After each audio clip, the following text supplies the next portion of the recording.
Presentación del señor General de División Pablo Correa Pale.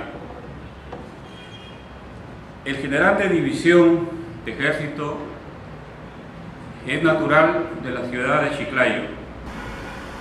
Sus estudios primarios los ha realizado en el Colegio Nacional de San José y los secundarios en la Gran Unidad Escolar Pastor B. Herrera.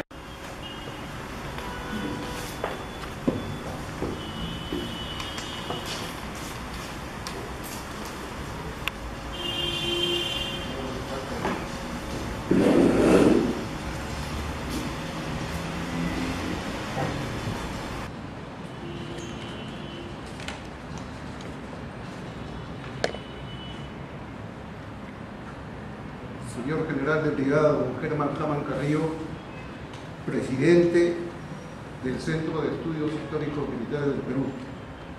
Palabras iniciales, mi general, de agradecimiento para usted y para la asamblea de miembros del Comité de Números por haberme dado la posibilidad de formar parte de esta prestigiosa asamblea, lo cual desde ya me honra y me enorgullece.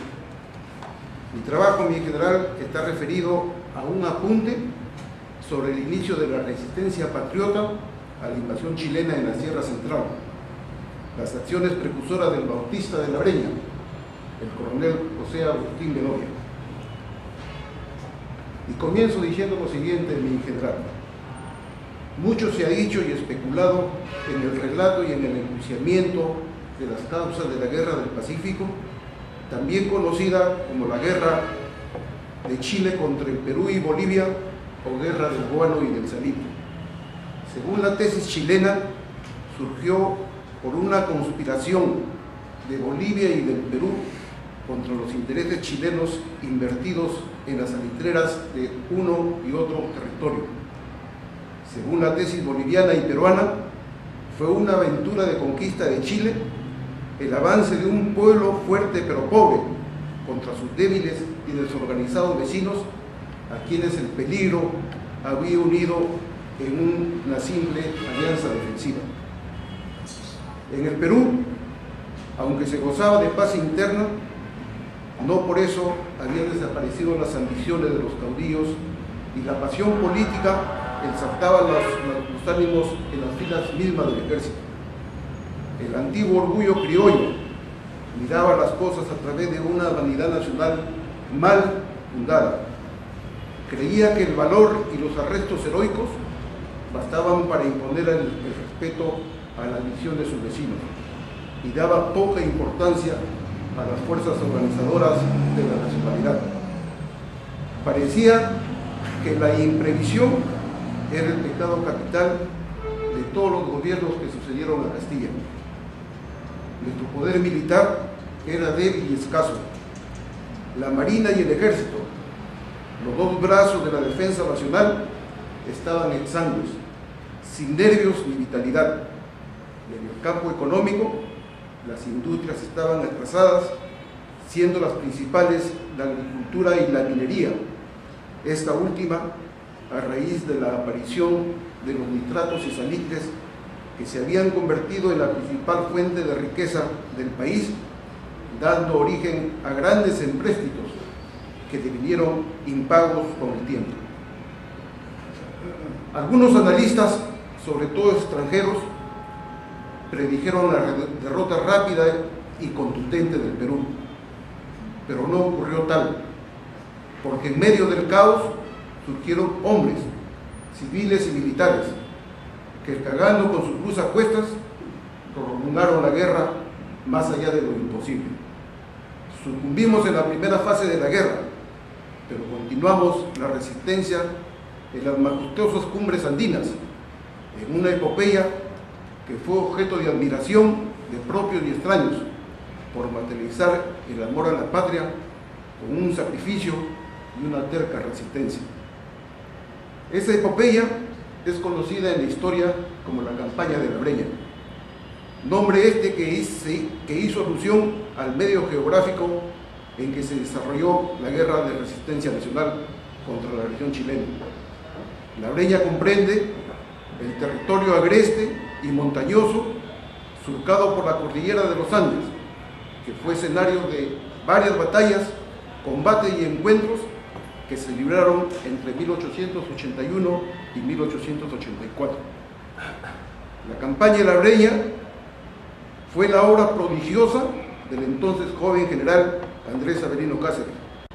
Pero si bien es cierto que la resistencia patriota se avivó con su presencia en la Sierra Central desde abril de 1881, cierto es también que tuvo acciones precursoras, porque inmediatamente después de la caída de Lima, se posicionaron de la vecina región central varias columnas dispuestas a continuar en la lucha, sobre la cual reparó el bien documentado historiador chileno Gonzalo Bulnes, cuando escribió, abro comillas, los montoneros empezaron a aparecer al oriente de Lima a los pocos días de ocupada la capital, cierro comillas.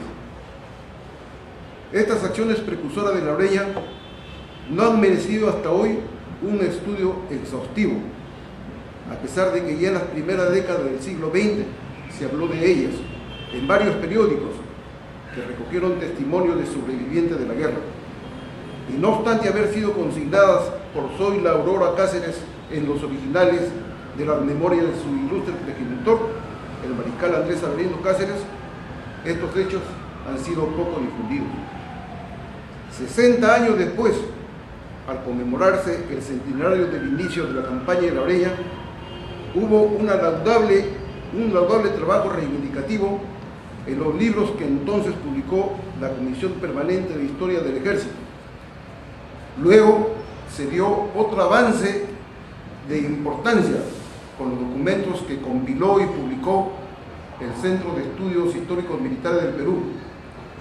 Y es de rigor recordar también que en 1992, en un evento académico patrocinado por la Municipalidad de Santa Eulalia, se honró el recuerdo de los precursores de La Breña y posteriormente, ya en este siglo XXI, la tarea reivindicativa fue asumida por la Orden de la Legión Mariscal Cáceres, patetizada a través de sus libros y revistas.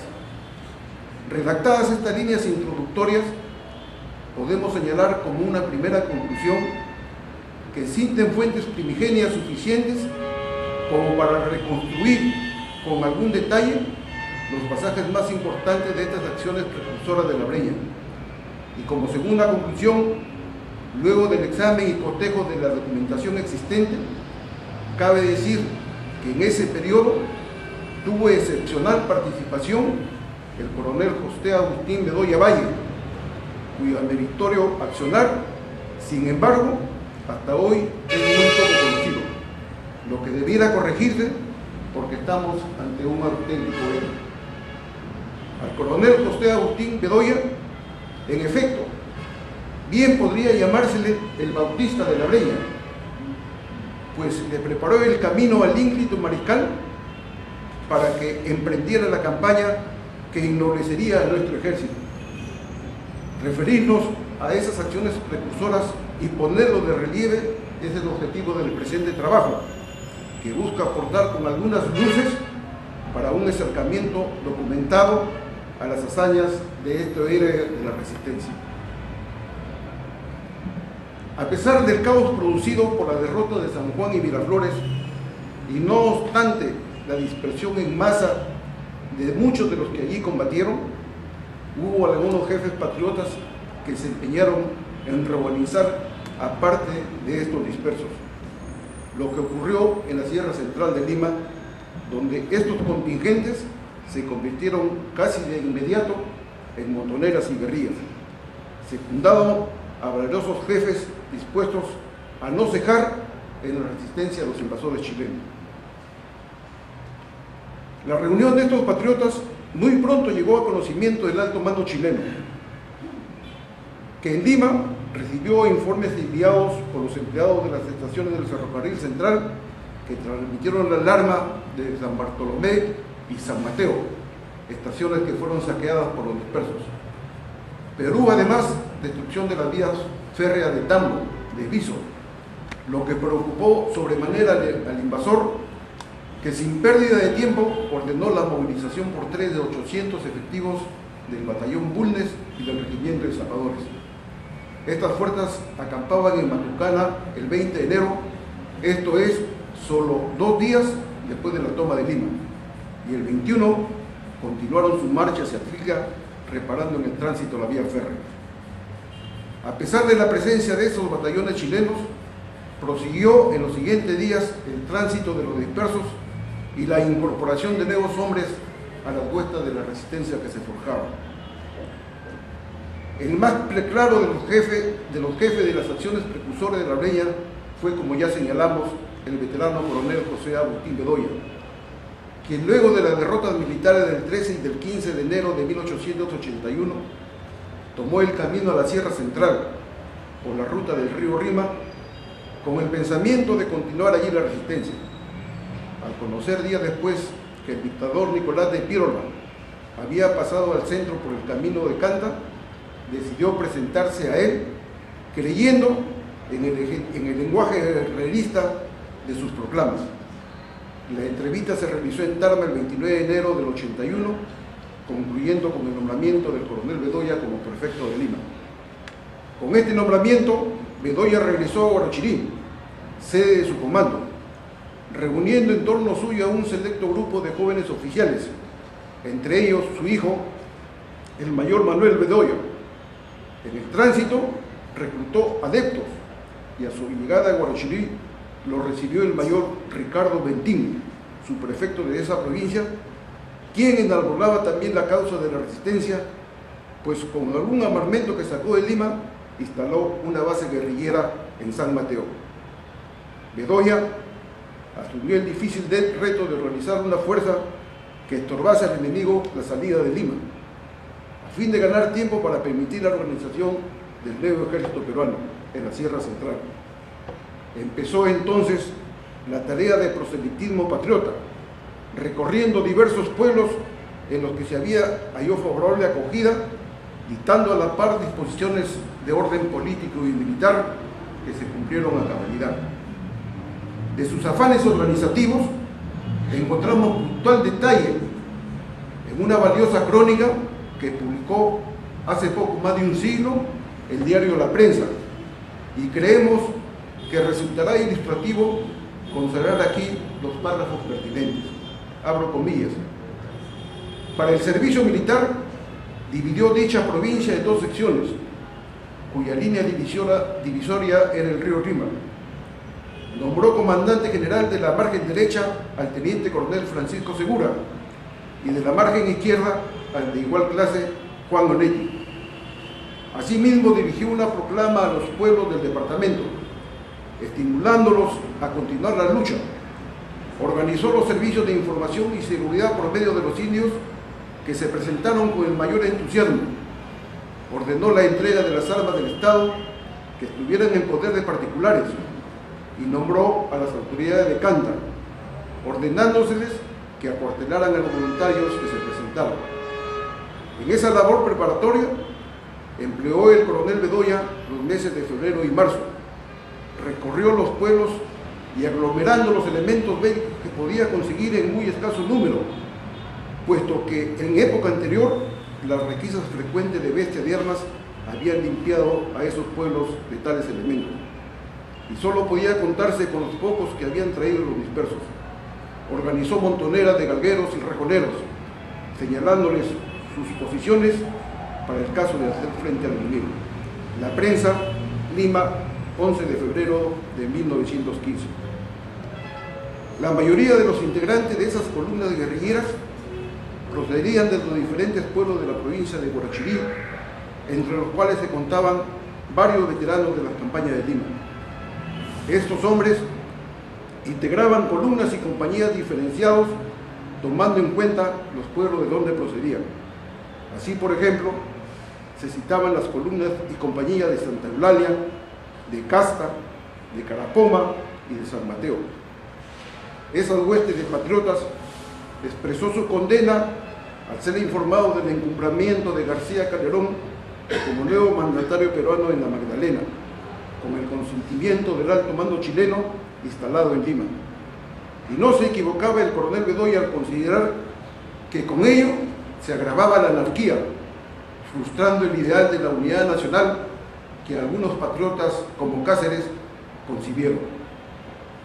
Indigna a quien examina los documentos coetáneos saber que los allegados a García Calderón, esto es, entre comillas, los notables de Lima, se atrevieron a demandar la adhesión del coronel Bedoya. La respuesta a tan infame insinuación fue contundente. Dijo Bedoya, abro comillas: cuando yo acepté el mando de este departamento, no teníamos otro enemigo que el chileno, y era deber mío no excusarme de seguir sirviendo. Así es que una vez en el puesto, no me es posible de manera alguna abandonarlo, ni excusarme por haberse aumentado las comunidades de la patria. Por el contrario, tengo que redoblar mis esfuerzos porque conozco la temeridad con que se ha suscitado la complicidad de la política por esos hombres de Lima. Cierro comillas. Para la reconstrucción de los hechos subsecuentes, tomaremos como fuente principal el ensayo titulado Las guerrillas de Canta y Guarichirí en la campaña de la Breña, editado por la Municipalidad de Santa Eulalia de Acopaya de Guarochirí en 1992. Encontrándose el coronel Bedoya en Cayahuanca, quebrada de San Jerónimo, recibió el informe de que una división chilena se disponía a salir de Lima el 9 de abril en un tren que debía detenerse en Chosica para operar desde allí contra las guerrillas. El propósito del enemigo era aniquilarlas a fin de dejar expedito el camino para la movilización de mayores esfuerzos, habiéndose proyectado la instalación de un hospital para convalecientes en esa localidad. Con esa información, el jefe patriota dio orden al mayor Manuel Bedoya para situarse con una fuerza en las inmediaciones de Chosica, a fin de tener al tanto del avance del enemigo. En Chosica desembarcó del tren un crecido número de tropas chilenas, pertenecientes a los regimientos Muy número 1 y Carabineros de Yungay, que poco después, cruzando el puerto de Moyopamba, tomó el camino a Santa Eulalia. El mayor Bedoya puso de ello en conocimiento del prefecto, que le ordenó seguirlo, pero destacando una vanguardia en Santa Eulalia para coordinar con el gobernador de este pueblo la estación de Santa Marta. El enemigo avanzó extremando precauciones, sobre todo porque tuvo conocimiento que una guerrilla al mando del famoso Gregorio Albarracín había sido visto por la Sierra de Lima. Haciendo alto en Santa Eulalia, el enemigo obtuvo noticias de que los guerrilleros se situaban en San Jerónimo y, confiado en el poderío de sus armas, se encaminó a su encuentro, pasando por la localidad de Paña, Casagrande y Huaynanani, de donde empezó el ascenso a la cordillera. Los patriotas de las alturas empezaron entonces el hostigamiento, obligándolos a la reconcentración de los chilenos en Huaynanani. Advirtiendo el mayor Bedoya que la fuerza a su mando era inferior al enemigo en número y armamento, evitó el choque frontal y marchó hacia Cayahuanga, convencido de que el combate era inminente. A esas horas llegaban a Chosica más tropas chilenas y un equipo médico de campaña. Para entonces se había movilizado la fuerza del coronel Bedoya, quien proyectó una emboscada en el desfiladero que daba a la entrada de San Jerónimo. Tal como lo había previsto, el 10 de abril, la vanguardia del enemigo empezó a penetrar casi sin cuidado el desfiladero, pero quiso la mala suerte que involuntariamente se mostrase uno de los patriotas, iniciándose un tiroteo que frustró la emboscada. De todas formas se trabó el combate, con saldo favorable para los patriotas. Abro comillas: las fuerzas chilenas empezaron a cortar hacia el fondo de la quebrada, tratando de librarse de las galgas y procurando al mismo tiempo defenderse de los tiradores de la orilla izquierda. Pero nada podían hacer contra los enemigos invisibles que desde la cima del cerro los acosaban con galgas. los chilenos tuvieron que volver caras, retirándose con paso acelerado al lugar donde tenían la base de sus operaciones. Las fuerzas del coronel Bedoya lograron perseguirlos hasta la desembocadura de la quebrada, a inmediaciones del pueblo de Santa Eulalia, ocupándose enseguida de recoger los despojos dejados por aquel que fueron rifles y caballos. Cierro comillas. Soy la Aurora de Cáceres, campaña de la Breña, página 146. Si se hubiera dado sobre la sorpresa proyectada por Bedoya, si los chilenos hubiesen entrado en ese desfiladero, no cabe duda que todos allí hubiesen entregado su vida. Un imprevisto los salvó y partieron en precipitada fuga, llegando a Chosica la tarde del mismo 10 de abril para hacer un balance de lo ocurrido. Hora después, llegaba el grueso de las tropas que debió conducir con gran trabajo a sus heridos y contusos. Al día siguiente, convenientemente reprendido y reforzado, el destacamento chileno volvió sobre San Jerónimo. La orden de llegada de Lima era la de arrasar esa localidad y sus pueblos vecinos, aunque no encontrasen resistencia para imponer el terror. El jefe enemigo, comandante Alcérraca, avanzó con mucha cautela, llegando al punto en la que se diera el combate de la víspera. Movilizó a sus infantes por las alturas, cuidándose de no entrar en el desfiladero. En el afán de contener este avance, y no obstante de contar con poca capacidad de fuego, los guerrilleros patriotas opusieron una terca de resistencia que duró todo el día. Finalmente, ante la imposibilidad de equiparar el fuego enemigo y habiendo sufrido numerosas bajas, los patriotas efectuaron una retirada en orden, dejando cortado el puente de Cayahuanca para obstaculizar la persecución. Aún allí, activamente, retaron a los invasores, los que no se atrevieron a remontar el río. Avanzada la noche, y utilizando una maniobra de distracción, los de Alcárreca lograron vadear el río sin ser advertidos por los patriotas, que de pronto se vieron flanqueados de grave peligro. En situación tan adversa, al coronel Bedoya no le quedó más opción que ordenar la retirada, tomando sus guerrilleros las alturas y dispersándose por diversos puertos.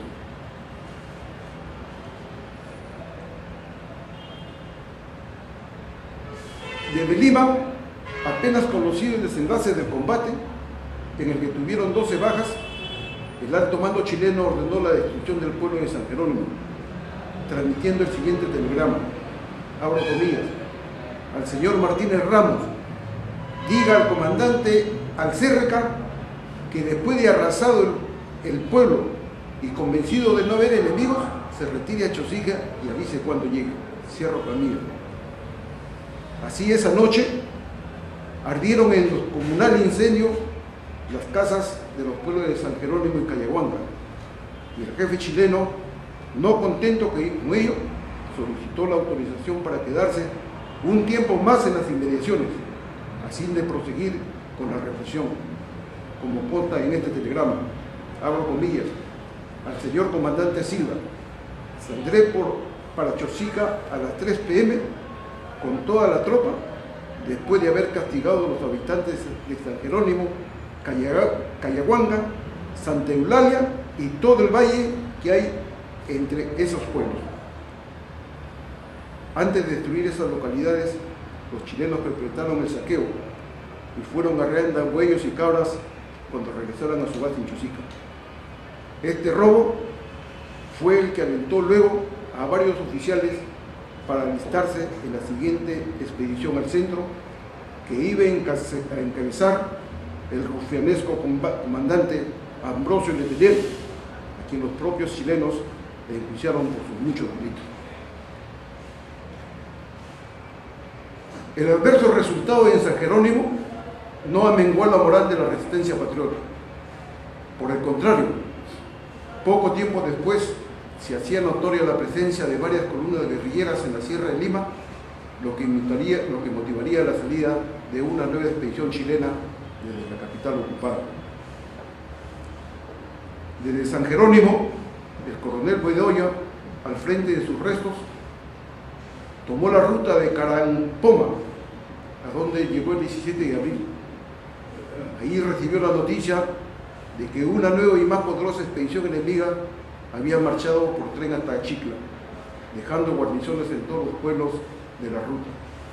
Despachó entonces espías para saber sus movimientos y destacó oficiales a varios pueblos con la misión de organizar a las guerrillas. Pasó luego a Canta, donde encontró la oposición de la poderosa familia Bento, y en medio de una situación incierta, expidió un decreto el 4 de mayo reorganizando la división Canta, que se formaría con 2 batallones de infantería sobre la base de la fuerza existente en ese lugar y las que llevaba consigo. El coronel Bedoya permaneció en Canta hasta finales de mayo, trasladándose luego a la costa para enfrentar a los chilenos que merodeaban sobre Huacho y Chancay. Fijó su nuevo cuartel general en Sayán y ahí se abocó a la tarea de organizar la resistencia, pero su labor fue saboteada por personajes adictos a Quérola, a quien por entonces se mandó sin tapujos por el derrotismo. Poco después de esto, el 17 de octubre de 1881, el dato exacto lo encontramos en las memorias de Cáceres, ocurrió de manera repentina el deceso del coronel Bedoya, envenenado, según sospecha del propio Cáceres, y consignado en la carta que escribió en Matucana el 20 de octubre de ese año. Y aquí copiamos su parte pertinente. Abro comillas. Adjunto a vuestra señoría el certificado expedido por los facultativos sobre las causas que ha motivado el fallecimiento del señor coronel Bedoya, que ha sido remitido por el prefecto accidental. Sin embargo, no dejaré de indicar a vuestra señoría que se me ha dicho particularmente que el cadáver presenta señales de envenenamiento, con manchas negras en el rostro y uñas. Cáceres y Labreña, compendio histórico y colección documental de la Orden de Legión Mariscal Cáceres, Lima 2000, documento 46, página 154. Este preclaro defensor de la patria había nacido en Ica, el 5 de mayo de 1826, en el lugar formado por don Francisco Bedoya y doña Rosa Valle de la Quintana. Realizó sus estudios escolares en Lima, abrazando luego la carrera militar. Tenía ya el grado de capitán cuando se distinguió en el combate del 2 de mayo de 1866. El presidente del Perú, general Mariano Ignacio Prado, tuvo a bien integrarlo entonces a su cuerpo de decanes. Posteriormente recibió el nombramiento como prefecto de Lambayeque. Al desatarse la guerra del Pacífico, se integró al ejército que hizo la campaña del sur. Estuvo luego en la azarosa defensa de Lima, ostentando ya el grado de coronel. Y queda dicho ya lo que hizo después en Labreña, donde alcanzó la gloria de los héroes inmortales. Gracias,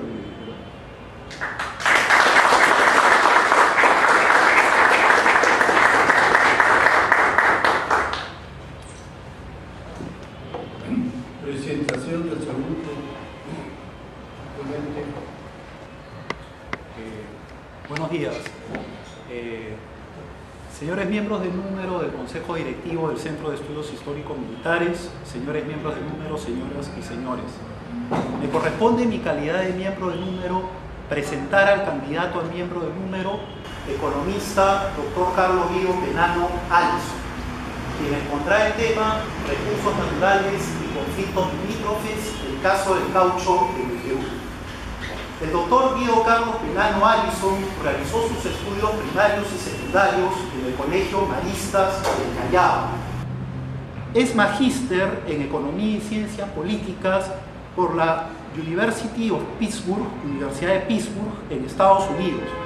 Ha realizado a su vez estudios de doctorado en la Universidad Nacional Mayor de San Marcos y de segunda especialidad en la Graduate Certificate Latin American Studies de la Universidad de Pittsburgh en Estados Unidos. Es licenciado en Economía por la Universidad del Pacífico, así como bachiller de la misma universidad. Ha sido a su vez congresista de la República del Perú y fundador de la consultora organización Medio de Cambio S.A., así como director del programa de televisión Promoviendo. Ha sido director de la Corporación Andina de Fomento, jefe del departamento de la Universidad del Pacífico, decano de la misma universidad del Departamento de Economía, director de la Escuela ADEX, coordinador de Estudios Generales en Economía de la Universidad San Martín de Porres, así como director de la Escuela de Administración de Negocios de la Universidad Privada San Juan Bautista. Ha sido docente de la Universidad del Pacífico en las carreras de Economía y Administración, así como en la Universidad San Martín de Porres, Universidad Peruana de Ciencias Aplicadas, Florida International University y en la Universidad San Juan Bautista. Entre los diversos cursos que ha dictado figuran los de microeconomía, macroeconomía, doctrinas económicas, seminario de tesis, economía de la empresa, taller de negocios, historia económica del Perú, entre otros. A su vez, ha enseñado en la Escuela de Posgrado de la Universidad del Pacífico y de la Universidad San Martín de Porres, en el área de administración, los cursos de economía de la empresa, microeconomía y macroeconomía, así como en la Florida International University, el curso de Economics in Latin America. Es autor de los libros La economía del caucho, editado por la editorial Z de Iquitos, Crónica de un colapso económico, Economía peruana hacia dónde, por la Universidad del Pacífico. Es autor, a su vez, entre otros, de los trabajos principales, La regionalización en el Perú, Antecedentes y planteamientos, Política económica en el Perú, Dilemas y desafíos, Ventajas comparativas, Turismo, Ecología, Deuda y Desarrollo y Calidad de vida del hombre peruano. A su vez, ha publicado diversos artículos en diversas publicaciones periódicas nacionales e internacionales, destacando entre otros los siguientes: Premisas y antecedentes para la evolución del proyecto del Plan Tupac Amaru, Desarrollo regional y ferrocarriles en el Perú, La política exterior peruana y relaciones con Cuba en el periodo entre 1968 y 1980, Empresas públicas y desarrollo económico, la polémica continúa, y Exportación en manufacturas y desarrollo industrial en el Perú, principales contradicciones. Señoras y señores, esta ha sido una síntesis de la trayectoria laboral, académica e institucional del economista Dr. Carlos Guido Penano Allison, quien en esta oportunidad deberá ser reconocido como miembro del Comité de Número del Centro de Estudios Históricos Militares del Perú. Dejo pues ante ustedes al Dr. Carlos Guido Penano Allison, quien iniciará su exposición. Muchas gracias.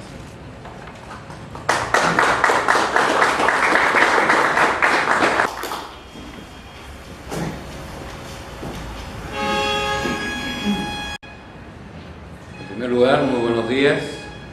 Es un honor especial para mí estar acá en un centro de altos estudios. El Perú necesita muchos más de estos centros de altos estudios, pero además estoy más que honrado todavía porque este centro de estudios lo preside una persona que yo admiro muchísimo y que es además mi suegro.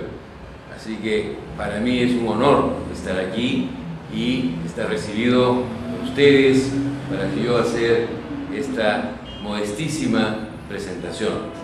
No soy historiador, como muy bien se ha dicho, soy economista, evidentemente no soy militar, y aquí es el Centro de Altos Estudios Histórico-Militares.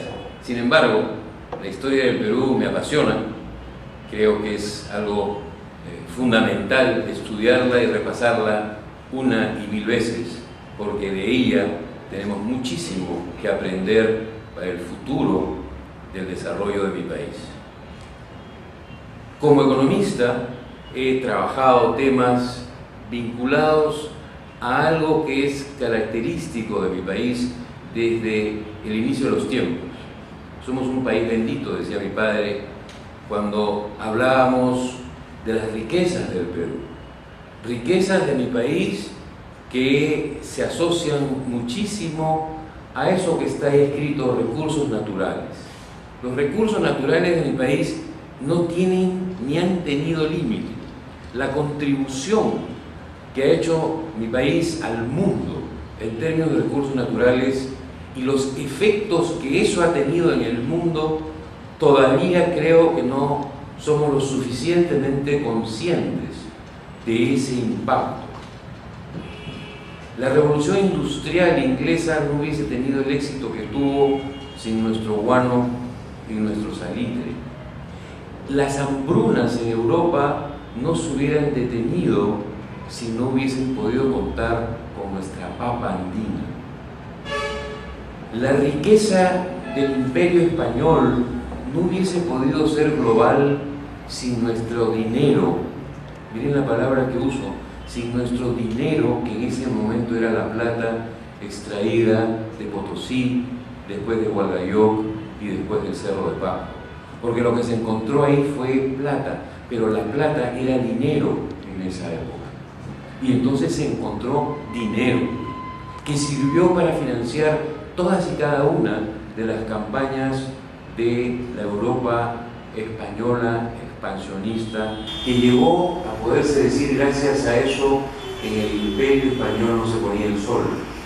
Bueno, se usaba moneda hecha en el Perú, en Filipinas, en China, en Europa, en América y en todo el mundo. Fue la primera divisa en la historia de la humanidad. La primera inflación que hubo en el mundo, déjenme contarles, que era un fenómeno que antes no se conocía, es producto de la cantidad de dinero que salió de nuestro territorio con destino a Europa. Y lo ha hecho, es un trabajo formidable, hecho por un historiador, Sir Hamilton, que realmente registra este primer fenómeno económico no conocido antes en la Europa pre-descubrimiento de América. Y así podría yo seguirles hablando de muchos de los recursos naturales que nuestro país ha aportado al mundo y sigue aportando al mundo. Por eso es tan importante para mí estudiar este proceso de los recursos naturales. Lamentablemente, estos recursos naturales siempre han sido, y lamentablemente me atrevo a decir seguirán siendo, parte de la codicia de muchos y parte de la causa explicativa de lo que está al costado del título, que son los conflictos, muchos de ellos limítrofes y otros no tan limítrofes, que ha tenido que enfrentar nuestro país también por la misma razón. Permítanme sí decir algo, y discúlpenme de antemano, soy economista y tengo esa deformación profesional, evidentemente. Los recursos naturales, nos dijo Raimondi, el Perú es un mendigo sentado en un banco de oro. Les cuento, respeto mucho a Raimondi sin duda alguna, pero no saben la bronca que me puede dar esa frase. Y me da bronca esa frase porque hoy en día estamos hablando los economistas de una frase reescrita. Y permítanme decirla, el Perú es un mendigo por culpa de ese banco de oro. Así de claro. Existe una cantidad impresionante de trabajos muy modernos en las más importantes universidades del mundo y las uso y las estoy usando en mi tesis doctoral sobre otro recurso, no el caucho. El caucho fue el recurso que estudié para mi tesis de licenciatura. Para mi tesis doctoral estoy estudiando un recurso anterior al caucho, del cual en el Perú se ha hablado muy poco y fue importantísimo en la historia de la humanidad, la quina, que está en nuestro escudo nacional y que muchas veces cuando le pregunto a mis alumnos por qué está la quina en nuestro escudo nacional, no tienen la menor idea, cosa que me da mucha pena, dicho sea de paso. Pero les decía que de alguna forma entonces hay que entender los recursos naturales y hay que entenderlos en el marco de nuestro proceso histórico, plagado de conflictos, plagado de codicias y de cosas por el estilo.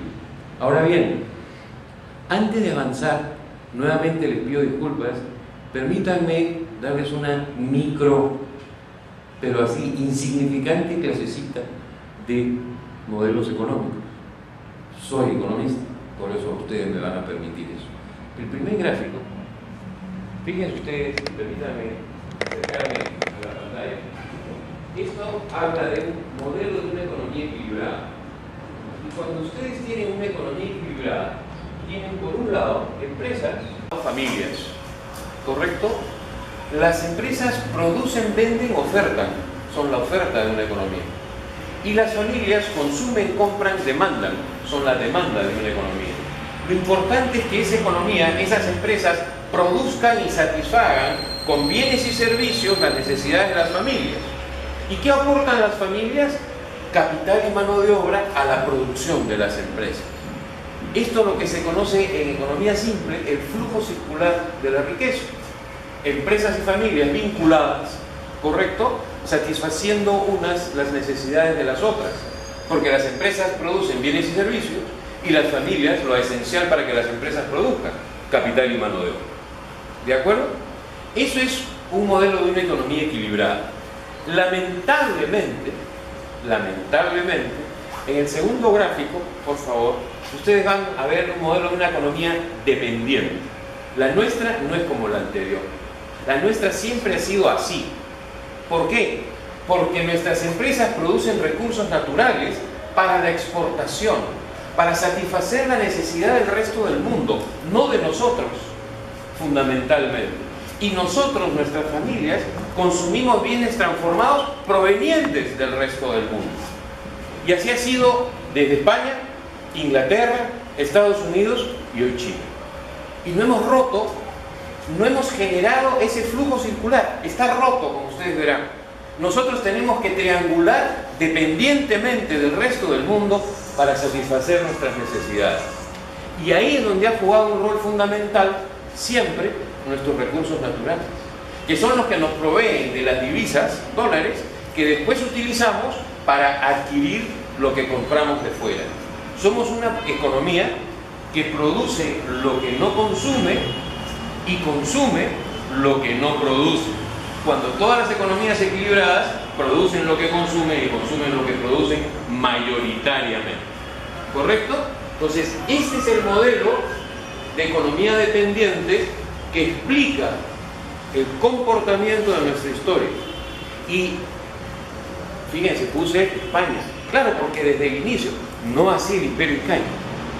Pero no es el caso de explicar ahora cómo funcionaba el imperio incaico, que sí era un modelo equilibrado.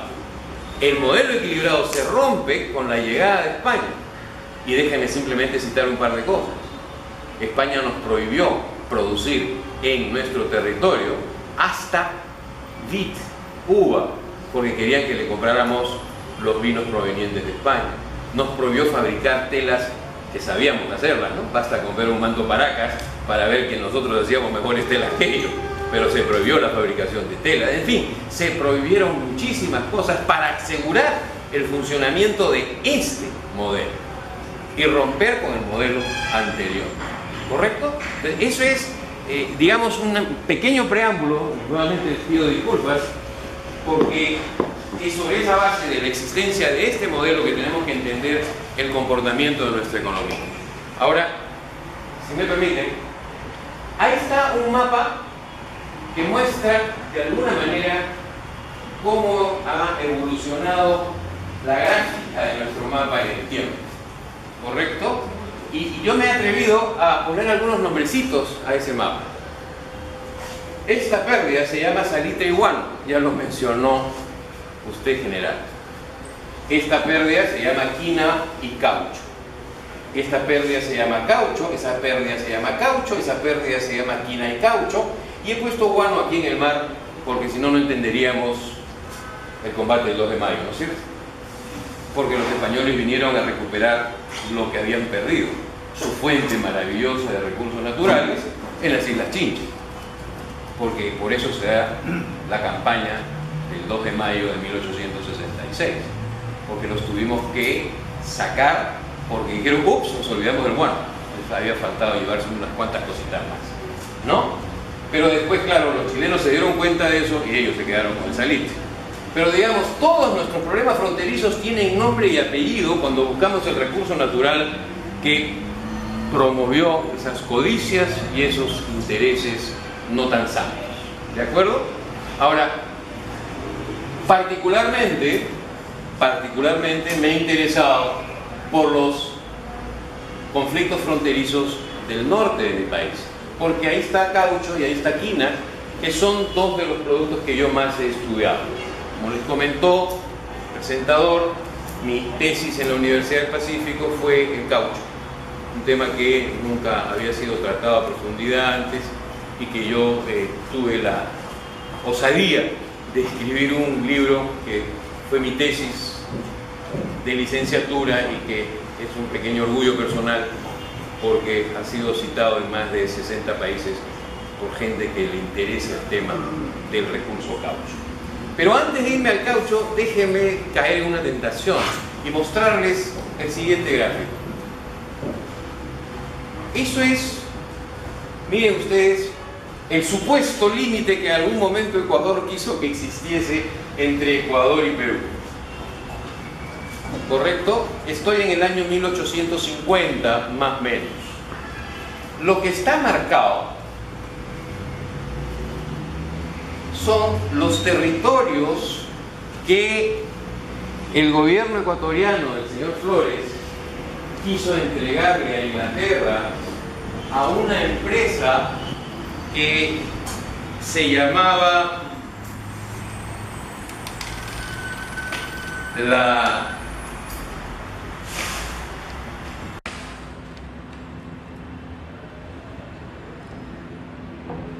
Land Ecuadorian Company, a la cual se le ofreció esos cuadraditos que ven ustedes ahí, ¿correcto?, para pagar la deuda externa de Ecuador en ese momento. Y claro, aquí tenían esos cuadraditos, cabecera del río, aquí tienen ustedes quina y caucho, y aquí cacao. Los ingleses, claro, aceptaron que se les pagara la deuda porque primero habían estudiado dónde estaba la quina y dónde estaba el caucho y después trajeron, ¿no? Diseñaron su mapa muy bonito y dijeron, si me das eso, pagas tu deuda. Bueno, ¿no? Evidentemente y por suerte para nuestro país, en ese momento había un presidente que dijo no, de ninguna manera, ¿no es cierto? Y por supuesto, digamos, Castilla reacciona en el año 58, bloquea la costa ecuatoriana, se llega a los acuerdos de Mapasingue y finalmente se diluye todo esto y los ingleses tuvieron que resignarse a no poderse apropiar de esos territorios. En el fondo, lo importante no era apropiarse de esos territorios, lo importante era apropiarse en ese momento de quina y empezaba un poquitito el tema del caucho. Pero lo importante en ese momento era quina. Por si acaso, simplemente para citarlo, quina es el producto base, es la corteza del árbol de la cual se extrae la quinina, que es la cura fundamental que tuvo el mundo para el tema de paludismo, malaria, cualquiera de las dos, que era la enfermedad que más mataba en su momento, ¿no? La primera vez que llega quina peruana a Europa fue en 1630, por si acaso, imagínense la antigüedad, 1630, y la primera vez de la cual se habla de quina en el mundo es en 1570, Nicolás Monardes, un médico español que publica, correcto, las características de este febrífugo porque curaba la fiebre. Claro, no solamente curaba la fiebre, ellos veían que disminuía la fiebre, pero en el fondo eliminaba el plasmodium, que era el causante de la malaria, que era el causante, ¿no? Y desde 1630 que el cardenal de Lugo recibe de los jesuitas en nuestro territorio, sobre todo en la zona de Loja, que es donde primero se extrajo, ¿de acuerdo? Imagínense, ahí está Loja, y concentradita en los cuadraditos que querían los ingleses, o sea, habían estudiado la historia muy claramente, ¿no? Pero después es toda nuestra ceja de selva, la parte oriental, es el mismo piso ecológico hasta Bolivia, ¿no? En distintos momentos se ha ido depredando y se ha ido utilizando. La palabra depredación es muy dura en nuestra realidad porque hemos depredado muchas cosas de nuestros recursos naturales. Pero lo que quería decirles es, eso fue quina, ¿de acuerdo? Ahora, buscando quina es que la Condamine descubre el caucho. O sea, el caucho es post-quina. ¿Se dan cuenta? Buscando quina es que encuentran estas bolsas en las cuales llevaban agua los nativos y que no percolaba, sino que era, de acuerdo, una cantimplora en sus primeras formas, ¿no? Y ahí empieza el interés por el caucho. Entonces, el caucho es tan antiguo casi como la misma quina, ¿de acuerdo? Y esto da origen a todo un proceso que quería mencionar, que es, ¿no? La primera vez que se habla de caucho, por ejemplo, lo habla Bernabé Cobo, a que estoy seguro ustedes conocen muy bien, ¿correcto? Y que es 1630. O sea, también, ahí estamos, Cobo hablando del árbol de las calenturas, refiriéndose a la quina, y al árbol del caucho, que en esa época decían ulei, de ule, y digamos fue cambiando un poco de nombre en el tiempo. Ahora, la historia del caucho la voy a hacer muy rápida, ¿no es cierto? En 1770, por ejemplo, se comienza a utilizar el caucho como borrador de lápiz, de acuerdo, en las escuelas en el mundo. Luego se impermeabiliza el caucho como impermeabilizante, como aislante eléctrico en 1811, como productos inflables de caucho en 1813, son patentes. En 1832 los primeros zapatos de caucho, en 1837 la gutapercha, hasta que llegamos a 1844. En un pequeño pueblito, en Akron, en Ohio, en Estados Unidos, un señor descubre una magia. ¿Cuál es? Resuelven el problema central que tenía el caucho. El caucho tenía un problema central, que era con frío se volvía quebradizo y con calor se volvía pegajoso. Y entonces no se podía usar en lo que querían usarlo, que era impermeables. Para la lluvia, los zapatos, etc. No se había estabilizado el recurso. Hasta que en el año 1844, en este pueblito, se logra la estabilización. ¿Vía qué? Un proceso que se llama vulcanización, que es incorporarle al caucho azufre. Y esto fue una prueba y error, prueba y error. ¿Quién hizo ese descubrimiento? Un señor que estoy seguro que ustedes conocen, Charles Goodyear. Charles Goodyear es el que hace el descubrimiento de la vulcanización y le comienza a dar un uso al caucho totalmente novedoso y avanzado. Continúa esto y en más o menos, y voy a saltarme esto más rápido, el señor que lanza la bicicleta al mundo, las primeras bicicletas, se estaban haciendo con ruedas de metal. Bueno, yo estoy seguro que ustedes se imaginan montar bicicleta con ruedas de metal, debe ser dolorosísimo después de unos 10-15 minutos, ¿no es cierto? Por la dureza de esta, digamos, forma de trasladarse. Un señor que le puso caucho a las ruedas de la bicicleta y, claro, suavizó el efecto. Pero después vino uno más genial, que creó la llanta neumática, es decir, incorporarle aire a presión a la llanta. ¿Cómo se llama ese señor? Dunlop, que también estoy seguro que ustedes lo conocen, ¿de acuerdo? Todo esto generó una revolución extraordinaria, que fue que el caucho se volvió un producto extremadamente demandado y que se empató con algo que es fundamental, la industria automotriz. Justo cuando la industria automotriz está despegando en 1880, ¿qué necesitan? Llantas. ¿Y quién tiene las llantas? El caucho. ¿Y quién tiene el caucho? El maravilloso país, la Amazonía de nuestro territorio. Y entonces la demanda del caucho se vuelve una cosa excepcional. ¿Correcto? Ya las selvas de mi país, sobre todo la zona del Putumayo, por ejemplo, había recibido influencia de ambos lados, de Perú y de Colombia, buscando quina. ¿Se dan cuenta? Primero buscando quina, pero después se encontraron con el caucho y había demanda internacional por el caucho, por esto que acabo de relatar. Entonces comienzan los problemas fronterizos, porque todavía no estaban supuestamente bien delimitados, cosa que no es verdad, pero no solamente comienzan los problemas fronterizos, sino comienzan los intereses británicos, norteamericanos, por estos recursos naturales. Eso que les puse en su momento se va a ver después, correcto, agravado. En el siguiente cuadro, miren ustedes. Aquí tienen ustedes el norte de mi país. Toda esta zona, que era la provincia de Loreto, era una zona que se volvió atractivísima a finales del siglo XIX, a principios del siglo XX. ¿Por qué? Porque tenía quina y tenía caucho. Aquí está marcadito esta zona de acá, que es la zona que, digamos, acoge o fue, voy a usar una palabra dura, conquistada por Julio César Arana, un peruano de Rioja que vendía sombreros de Jipijapa y que después fue quinero y que después se fue desplazando y llega a ser cauchero. ¿Correcto? Julio César Arana se instala en esa zona y comienza a ganar una cantidad espectacular de dinero. Crea un ejército propio, les cuento. Trajo 200 barbadenses, los trae de la isla de Barbados, africanos, los arma y toma ese territorio que estaba en disputa con colombianos, caucheros colombianos, quineros colombianos. Esto era pues como que, ¿no?, nos hace acordar la época de la California, el oro de California y la conquista del oeste. Bueno, esta era la conquista del Putumayo, ¿de acuerdo? Se dicen mil cosas en contra y a favor de Arana, que también terminó asociándose con otro gran cauchero, que no es el caso de estudiar ahora, de Fermín Fitzcarrald, que era el que conquista toda la parte de Madre de Dios y la olla de Ucayali.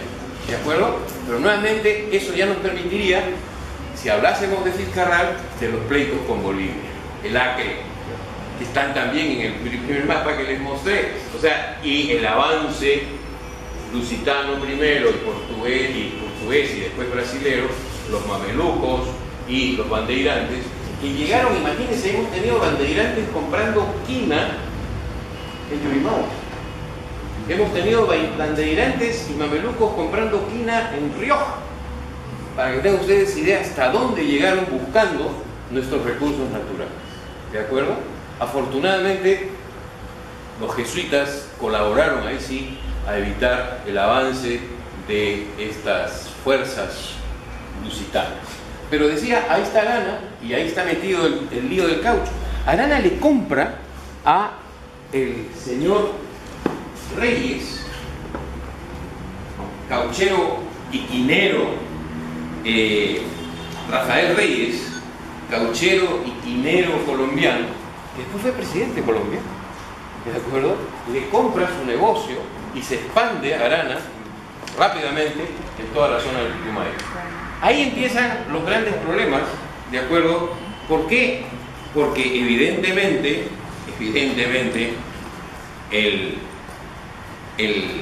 gobierno inglés y el gobierno de los Estados Unidos estaban sumamente interesados en el recurso natural. Dependían la expansión de su industria, que evidentemente requería mucho caucho. Sigamos con los gráficos un ratito, por favor, con los mapitas. Miren, ahí tienen ustedes ya, esta es la parte en disputa, la conocen ustedes mejor que yo, ¿correcto? Y aquí está concentrada, ¿no?, la Chorrera y el Encanto, que son las zonas en disputa con Colombia. El siguiente gráfico, por favor. Esta es básicamente el territorio Arana, ¿de acuerdo? Aquí tienen ustedes el Amazonas, acá tienen el Putumayo. Esto es un diseño de un libro inglés. Siguiente, por favor. Esto es lo que queda finalmente establecido en el tratado. Y aquí me voy a quedar un ratito. El Tratado de Leguía del año 22. ¿De acuerdo? Pero antes de llegar al Tratado de Leguía del año 22, quisiéramos explicarles algo. El auge del caucho, y a veces como está lejos, no lo tenemos claro.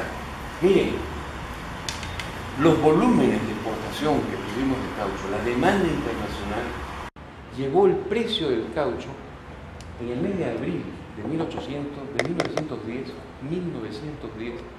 mes de abril, la libra de caucho estaba en $3.10. ¿Se pueden imaginar ustedes lo que estoy hablando? $3.10 la libra de caucho en Iquitos. Eso era una cantidad de dinero inimaginable. Para que tengan otra idea, les doy 2 datos, y ustedes lo saben.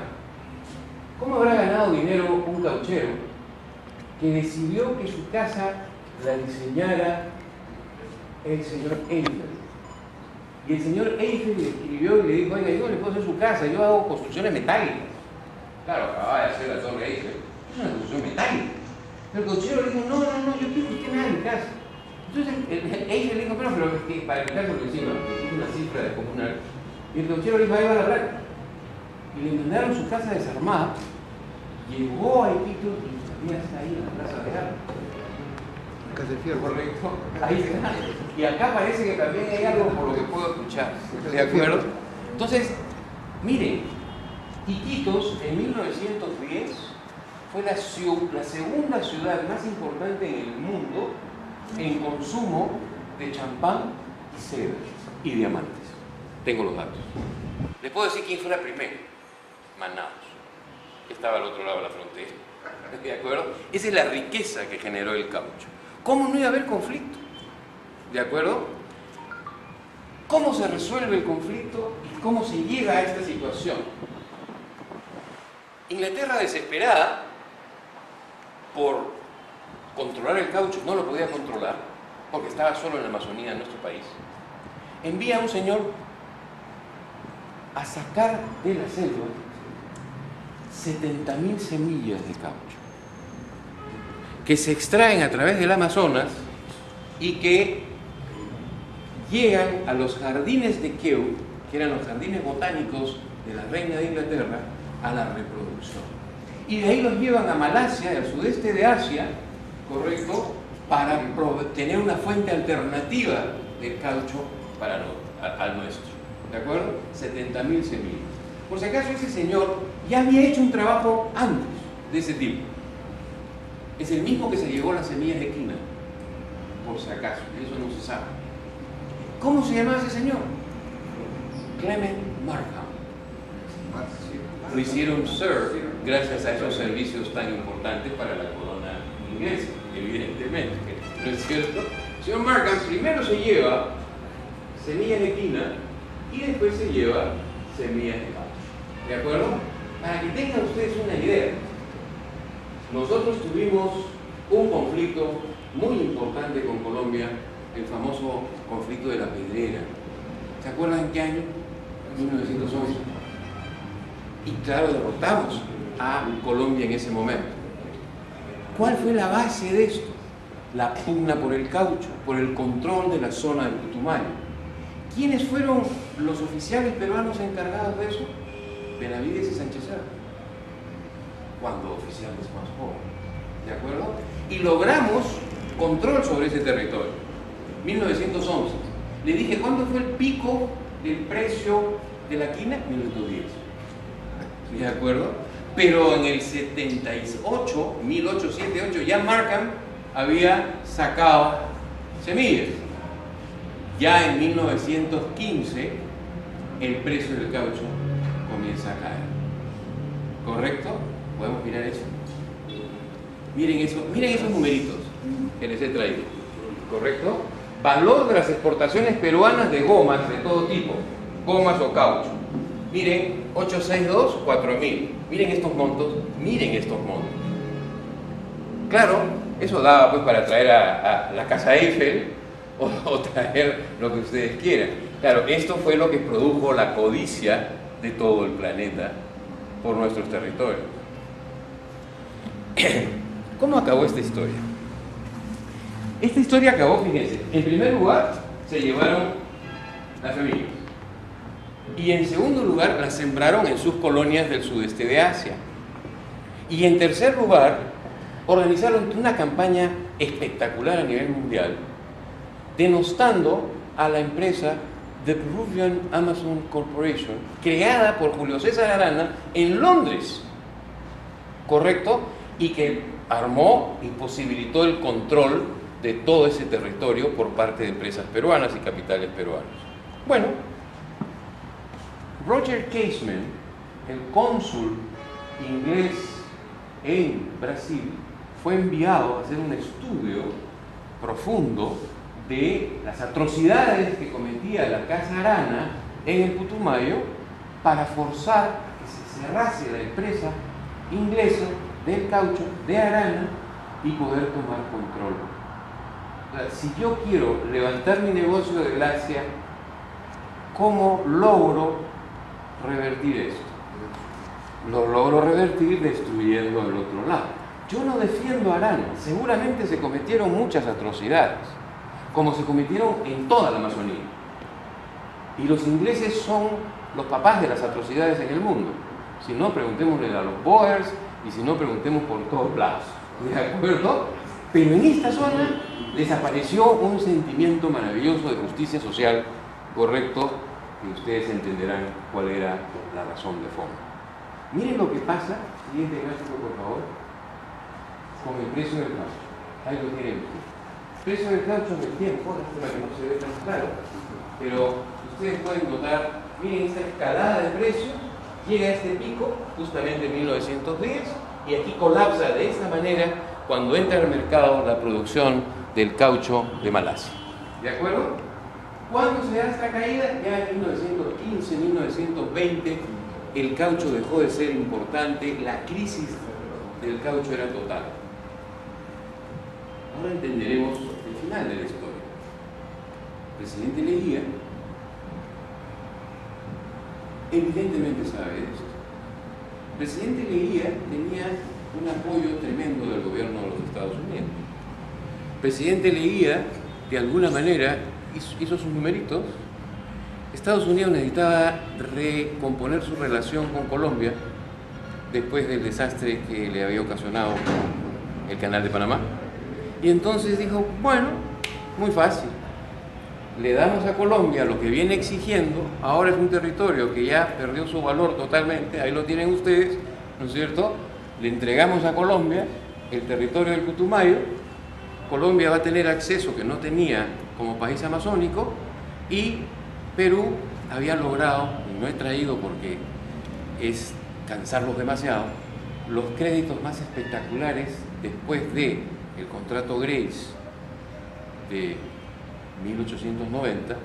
Nunca antes el Perú había recibido tantos créditos del gobierno de Estados Unidos como los que recibió el gobierno del señor Leguía. Entonces tuvo un respaldo económico y tuvo además la posibilidad de ceder ese territorio que ya no valía prácticamente nada dentro de la lógica del propio Leguía. Firma el acuerdo, el tratado que ustedes conocen del año 22, y se entrega ese territorio. El año 32, ustedes saben, se toma Leticia por peruanos de la zona. Claro, ahí se mezclan dos cosas importantísimas. En primer lugar, la crisis económica era total en la zona porque el caucho había colapsado. ¿Me explico? Y al mismo tiempo había todo un tema del patriotismo, por supuesto, de esas personas que sentían que su casa había sido entregada a cambio de nada, cuando el Perú había ganado el combate de la Pedrera y Colombia ni siquiera estaba preparada para la guerra. A Colombia le tomó 2 años prepararse para recuperar Leticia, prepararse en términos bélicos. No me pregunten quién le dio créditos y recursos y armamento a Colombia para recuperar Leticia, ¿de acuerdo?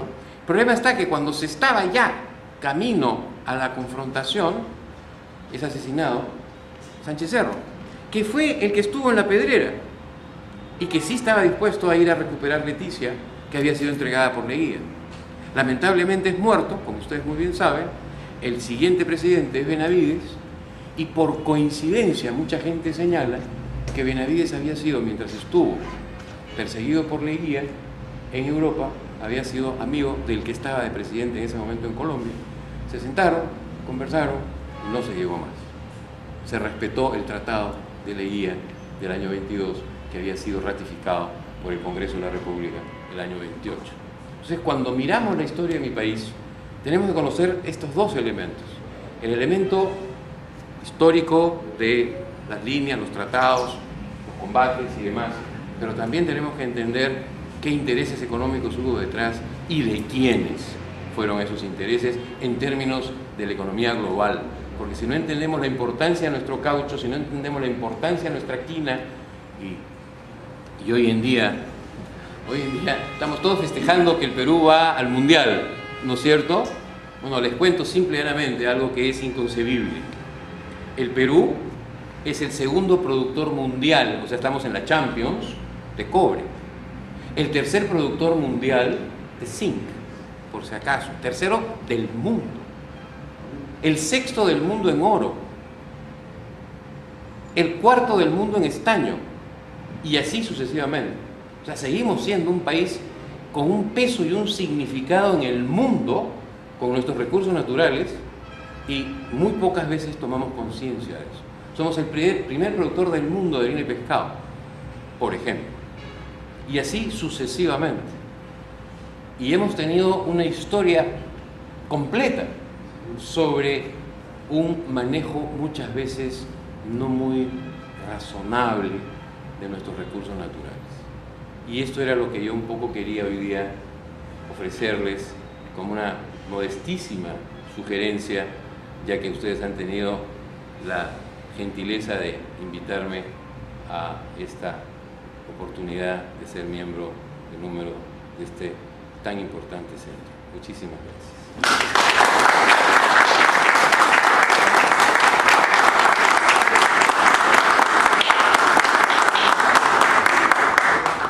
Al señor general de división Ejército Peruano, don Pablo Correa Palen, haciéndole la entrega de las distinciones que lo acreditan como tal, de conformidad a su estatuto, aprobado con decreto supremo número 04/2004 del 4 de febrero del 2004.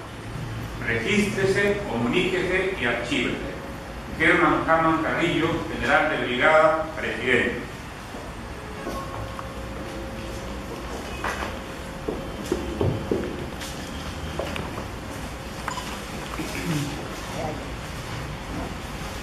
Señor general de división, a nombre de la Asamblea de Número, hago entrega de las distinciones como que lo acreditan como miembro del Número de nuestra institución.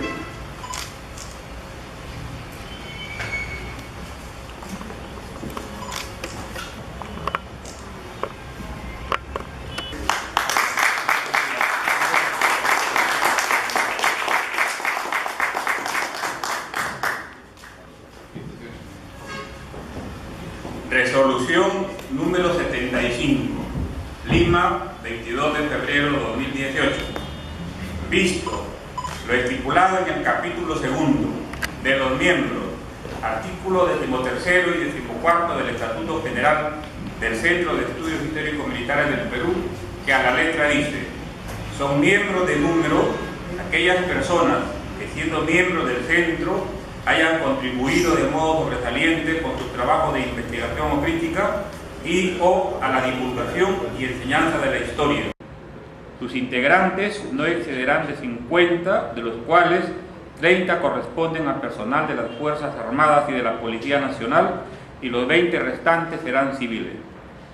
Para ser miembro a candidato de número se requiere ser peruano de nacimiento, tener como mínimo 3 años de miembro del centro de estudios, ser propuesto por miembro de número ante el Consejo Directivo acompañando el respectivo currículo vitae documentado, ser inscrito por el Consejo Directivo en el cuadro de candidatos a miembros de número, presentar un trabajo de investigación histórica inédita para someterlo a la consideración y aprobación del Comité de Número.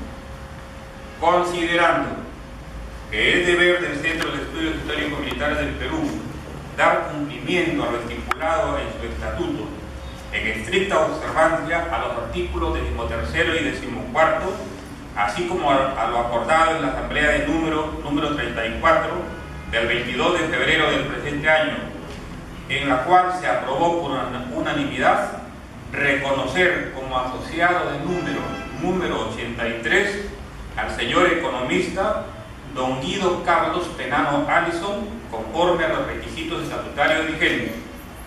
Se resuelve reconocer oficialmente como miembro de número del Centro de Estudios Históricos Militares del Perú al señor economista don Guido Carlos Penano Allison, haciéndole la entrega de las distinciones que lo acreditan como tal, de conformidad a su estatuto aprobado con decreto supremo 04/2004 del 4 de febrero del 2004. Regístrese, comuníquese y archívese. Germán Hamann Carrillo, general de brigada, presidente.